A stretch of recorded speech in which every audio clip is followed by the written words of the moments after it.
It's our showcase game. It's the first of three, and it is the first time that they've met since that Game 6 of last year's American League Championship Series. Bob Costas and Jim Cott will have the call along with John Morosi, and Bob joins us now. How are you, Bob? I'm good, BK. We were just kicking this around before. It is 5 straight American League Championship Series appearances by the Astros. They've won 3 of the last 5 American League titles. Has the scandal and the firings caused an underselling of what is kind of an Astros era? Yeah, I think so. None of which is meant to minimize or remotely justify what they did in the cheating. They were sanctioned for it. I wish that in the last collective bargaining agreement, they had codified penalties for players the way they have for the use of PEDs. Commissioner Manfred felt that he had to give the players a pass in return for their testimony, but it cost Luhnow his job. It cost A.J. Hinch his job. It cost $5 million for the franchise for Jim Crane, which might come out of the petty cash drawer. That doesn't satisfy everybody, and they still feel a lot of resentment around the league. But having said that, you cannot attribute 3 trips to the World Series, 5 consecutive trips to the ALCS. You can't attribute all of that to banging on trash cans. Right. This is a rough analogy. It's not perfect.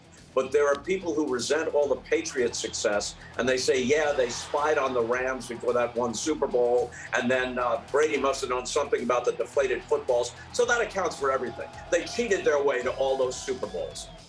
Come on. Doesn't make sense. No, it is remarkable, like the run that we're in, and they're very close to winning another World Series in the midst of all that. Yeah. Red Sox, though, Bob, Red Sox 13-21. Do they sell this year eventually? Well, they're 12 back of the Yankees when you talk about the division, but there are 3 wild cards now, so you could look at it that way.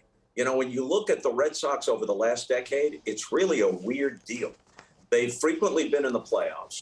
They've won the World Series twice in 13 and 18.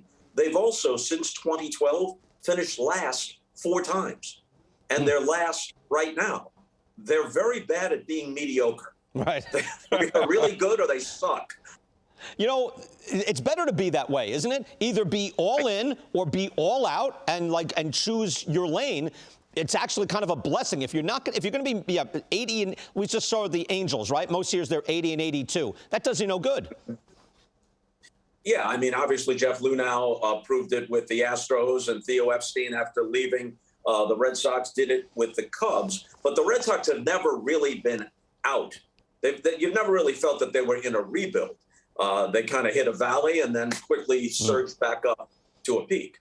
Bob, I wanted to run this by you. Minor league games. Well, there's been 1 minor league game this year at 1:42.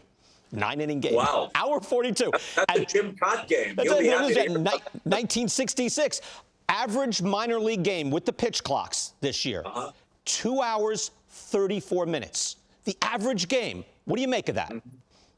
Well, you have to factor this in. You don't have lengthy commercial breaks for minor league games because they're not on television for the most part. So that does affect it. But I am in favor of a pitch clock, especially with no one on base. Reed Detmers, I happened to watch the game where he pitched the no-hitter last week for the Angels, and he just got the ball and went right back at it. Boom, give it to me. Yeah. Go right back at it. And that's the kind of pace that you want.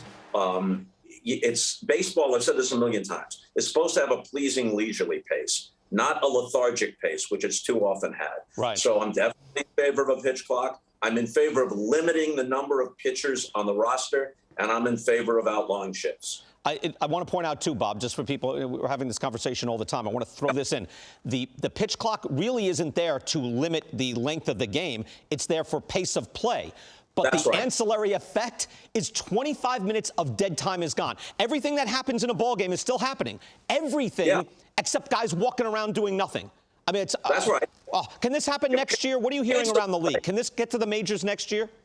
But I sure hope so, because everybody has to realize, it's very clear they realize it on Park Avenue, that this is bad for baseball as a business. It's bad for baseball as an entertainment product when things just move at a snail's pace. And your point is correct, BK. Pace is more important than length of game. Right. If you've got a game where a lot of stuff is happening, it's 11-9, there's all kinds of crazy stuff. Who cares if that's 3 hours and 15 minutes? Correct. But if you got a 3 hour and 15-minute game that's 3-1 with 12 pitching changes, that's a different deal. Another subject. I've got an essay coming up on Cleveland, Bob, and I think you'd be interested in this. Home runs are down, right? But it's normalized. Yeah.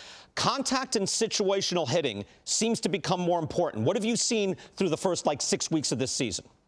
This is anecdotal, BK. I haven't seen any study of it, but just to my eye, it seems to me that there are more rallies.